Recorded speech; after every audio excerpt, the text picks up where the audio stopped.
Bismillahir-Rahmanir-Rahim. In the name of God, the most merciful, the most beneficent. Your Majesties, Your Royal Highnesses, distinguished members of the Norwegian Nobel Committee, dear sisters and brothers, today is a day of great happiness for me. I'm humbled that the Nobel Committee has selected me for this precious award. Thank you to everyone for your continued support and love. Thank you for the letters and cards that I still receive from all around the world. Your kind and encouraging words strengthens and inspires me. I would like to thank my parents for their unconditional love. Thank you to my father for not clipping my wings and for letting me fly.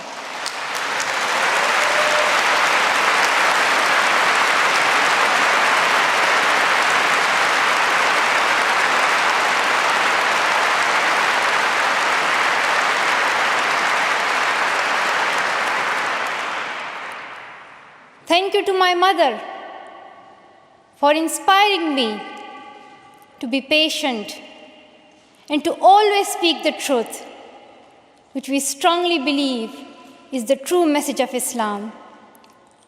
And also, thank you to all my wonderful teachers who inspired me to believe in myself and be brave. I'm proud. Well, in fact, I'm very proud to be the first Pashtun, the first Pakistani, and the youngest person to receive this award.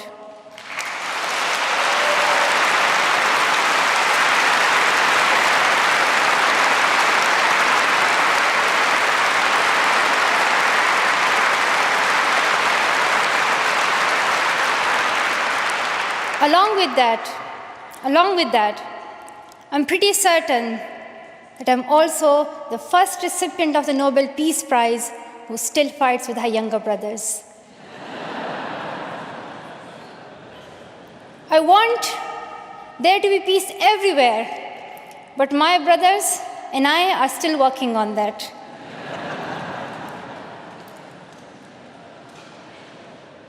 I'm also honored to receive this award together with Kailash Satyarthi, who has been a champion for children's rights for a long time, twice as long, in fact, than I have been alive. I'm proud that we can work together. We can work together and show the world that an Indian and a Pakistani, they can work together and achieve their goals of children's rights.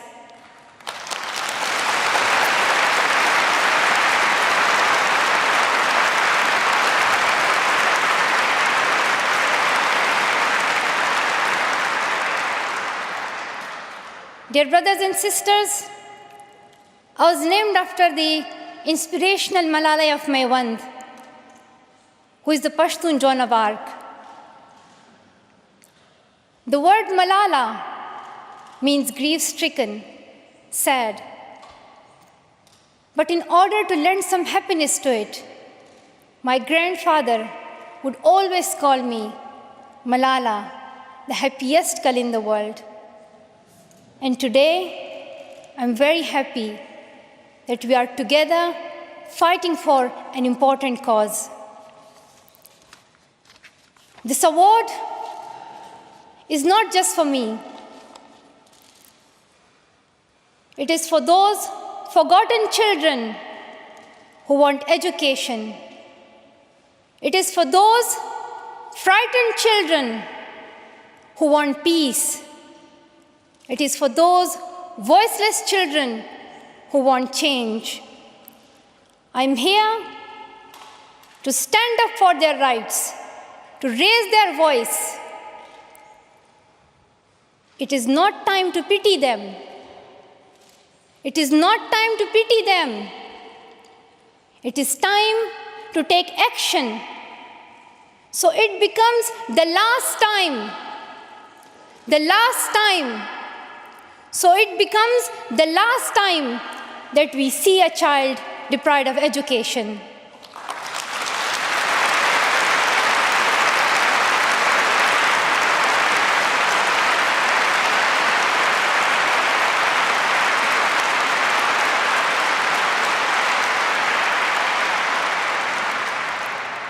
I have found that people describe me in many different ways. Some people call me the girl who was shot by the Taliban, and some the girl who fought for her rights. Some people call me a Nobel laureate now. However, my brothers still call me that annoying bossy sister. As far as I know, I'm just a committed and even stubborn person who wants to see every child getting quality education, who wants to see women having equal rights, and who wants peace in every corner of the world.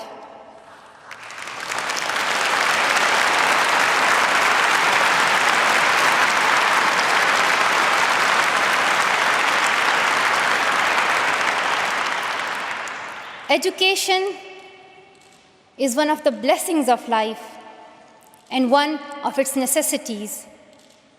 That has been my experience during the 17 years of my life.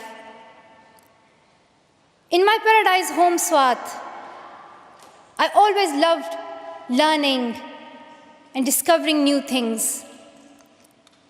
I remember when my friends and I would decorate our hands with henna on special occasions.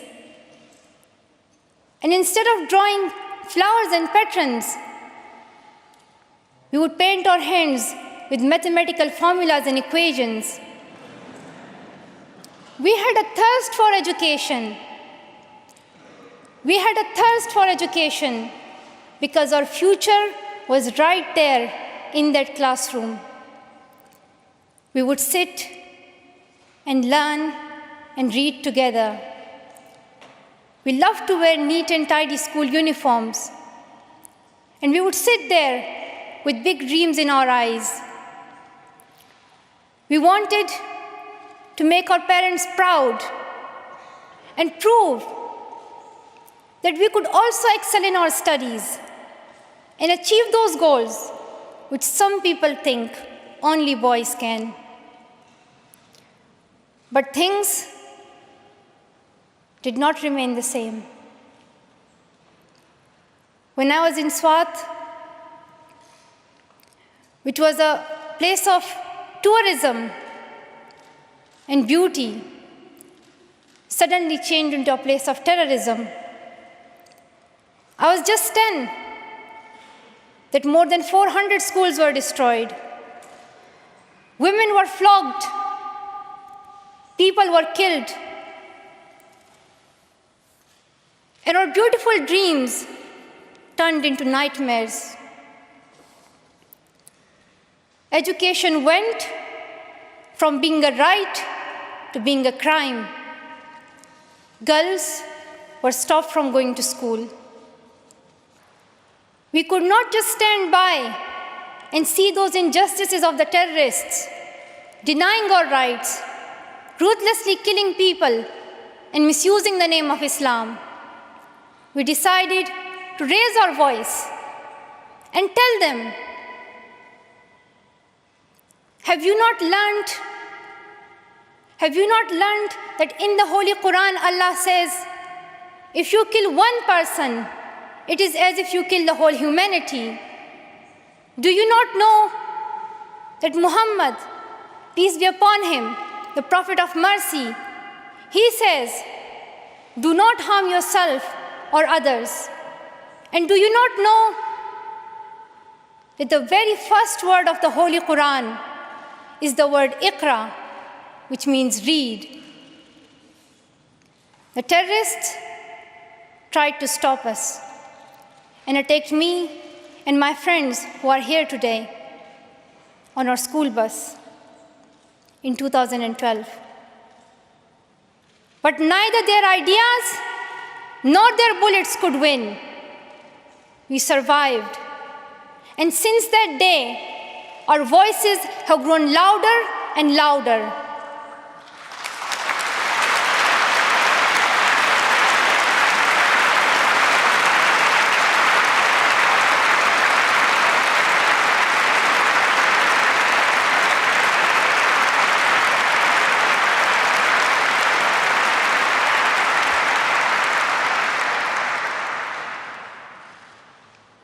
I tell my story not because it is unique, but because it is not.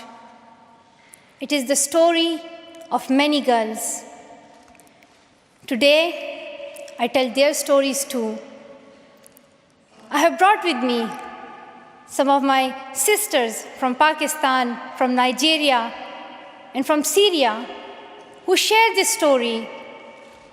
My brave sisters, Shazia and Kainat, who were also shot that day on our school bus, but they have not stopped learning.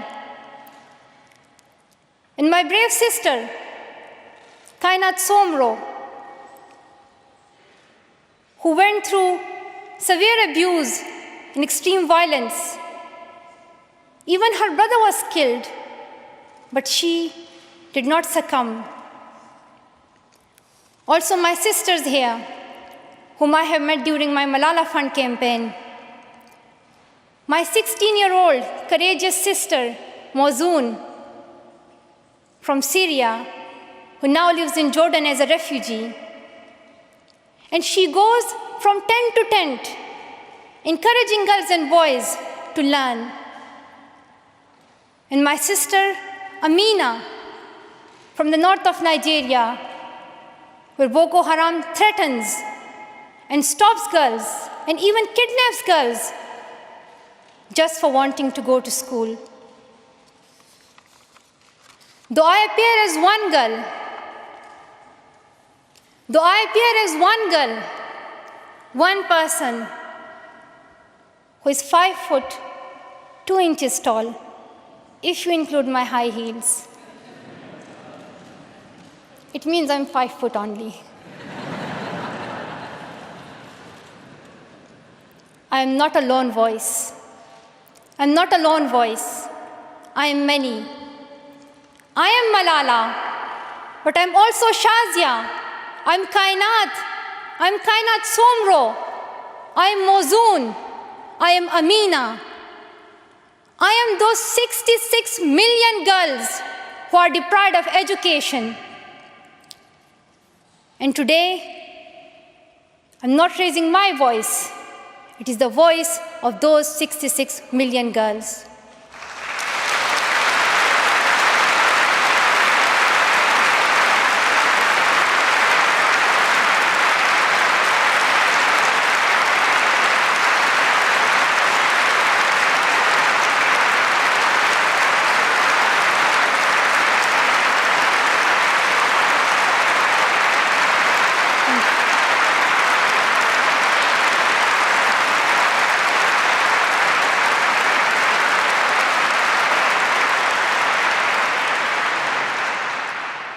Sometimes people like to ask me, why should girls go to school?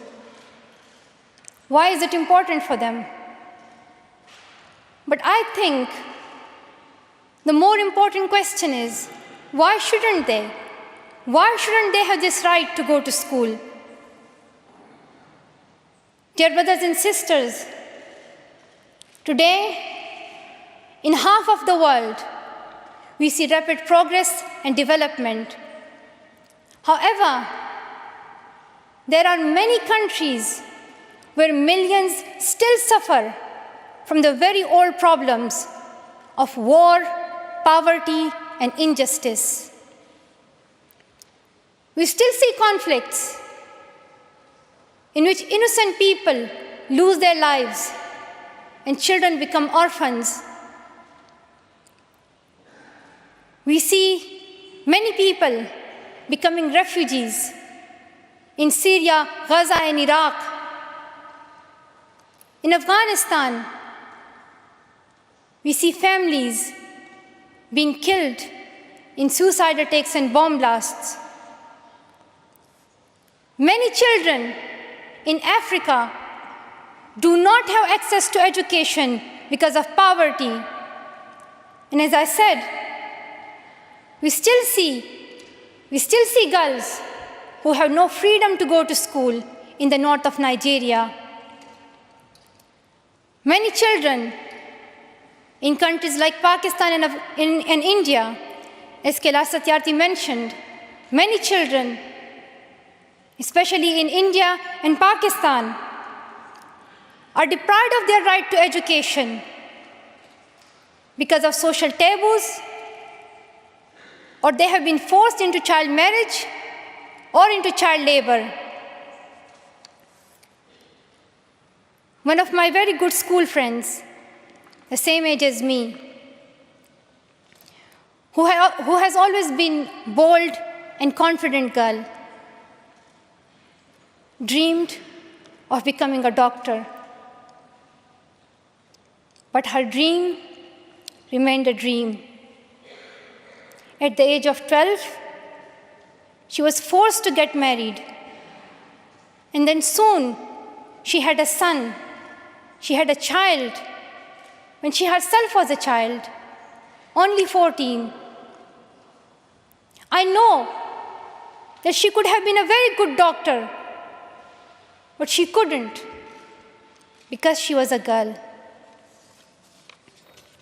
Her story is why I dedicate the Nobel Peace Prize money to the Malala Fund to help give girls quality education everywhere, anywhere in the world, and to raise their voices. The first place this funding will go to is where my heart is, to build schools in Pakistan, especially in my home of Swat and Shangla.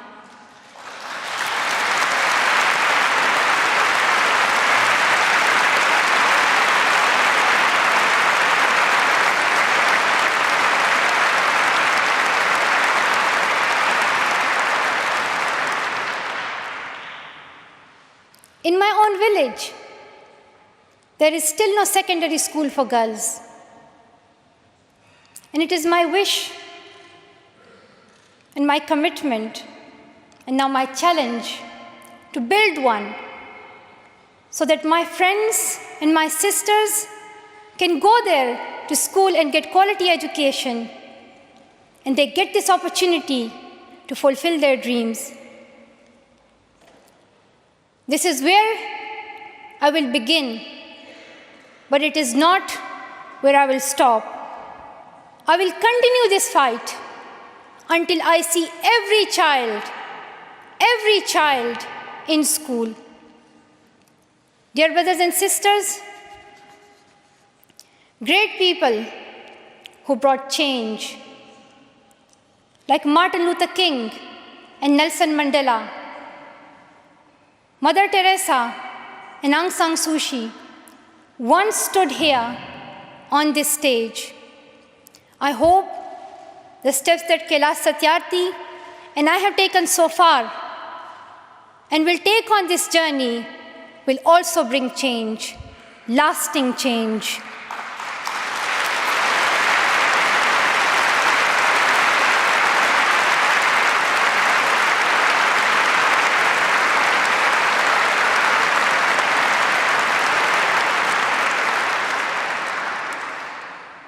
My great hope is that this will be the last time.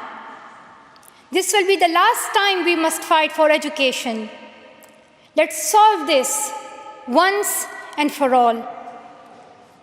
We have already taken many steps. Now it is time to take a leap. It is not time to tell the world leaders to realize how important education is. They already know it. Their own children are in good schools. Now it is time to call them to take action for the rest of the world's children. We ask the world leaders to unite and make education their top priority. 15 years ago, the world leaders decided on a set of global goals, the Millennium Development Goals. In the years that have followed, we have seen some progress. The number of children out of school has been halved, as Kailash Satyarthi said. However, the world focused only on primary education, and progress did not reach everyone. In year 2015, representatives from all around the world will meet in the United Nations to set the next set of goals, the Sustainable Development Goals. This will set the world's ambition for the next generations. The world can no longer accept that basic education is enough. Why do leaders accept that for children in developing countries, only basic literacy is sufficient when their own children do homework in algebra, mathematics, science, and physics? Leaders must seize this opportunity to guarantee a free, quality, primary and secondary education for every child.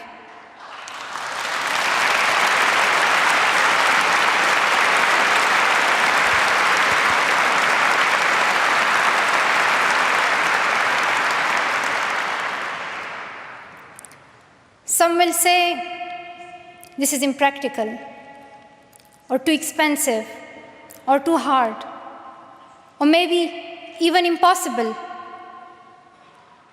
But it is time the world thinks bigger. Dear sisters and brothers, the so-called world of adults may understand it, but we children don't. Why is it that countries which we call strong are so powerful in creating wars, but are so weak in bringing peace? Why is it?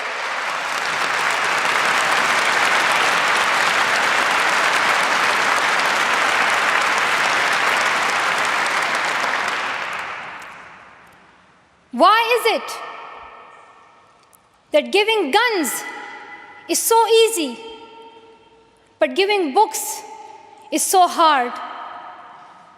Why is it? Why is it that making tanks is so easy, but building schools is so hard? We are living in the modern age, and we believe that nothing is impossible. We have reached the moon 45 years ago, and maybe we'll soon land on Mars. Then, in this 21st century, we must be able to give every child quality education. Dear sisters and brothers, dear fellow children, we must work, not wait. Not just the politicians and the world leaders. We all need to contribute. Me, you, we. It is our duty. Let us become the first generation to decide to be the last.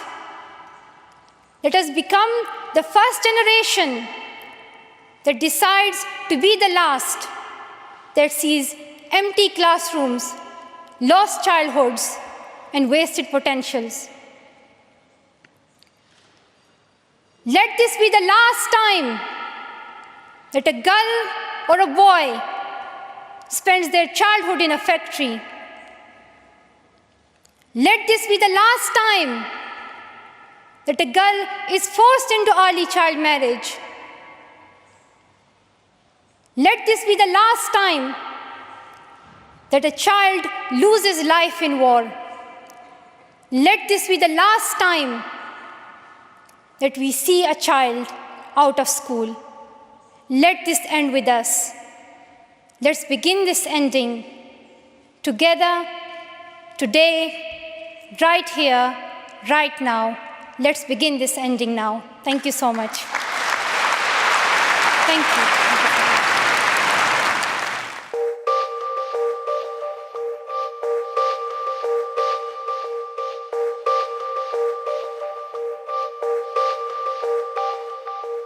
Thank you.